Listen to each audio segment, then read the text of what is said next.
কি সুন্দর বিরিয়ানি, ভাতের মতো লাগতারে। হঠাৎ দেখে মাথায় ঢুকলো যে এটাতে একটা ব্লগ করা যায়, এই জন্য ব্লগটা করে নিলাম। যদি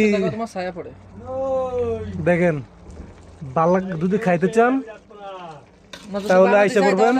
আমরা তো রেসিপি দেখাতে পারলাম না, এখন তো শর্ট টাইম, শর্ট আর হয়ে গেছে, এখন তো সম্ভবই না। তো যদি রেসিপি দেখতে চাই তো তোমার ইউটিউব চ্যানেলে চলে যাও, ওখানে ভিডিও আপলোড করা আছে, ওখানে যা দেখতে। আর তারপর যদি ধোকা খান, ভিডিও না পান, তাহলে কিছু বলবেন না, শুধু সাবস্ক্রাইব করে দিয়ে আইসা করবেন। আর যদি সাবস্ক্রাইব না করেন তো আপনাদের ইচ্ছা, বদ্ধ দেবো, তার জন্য সুরে বদ্ধ দেবো, প্রশ্ন করে লাগিয়ে দেবো, ঠিক আছে? এটা ভিডিওর স্বার্থে এতগুলো চাউল, এতগুলো মাংস নষ্ট হইলো, এতগুলো খাওয়ার মানুষ কিন্তু নাই, আমরা মাত্র দুইজন মানুষ। 5 রিয়াল দিলে 1 চামিচ দিয়ে বিক্রি করলাম।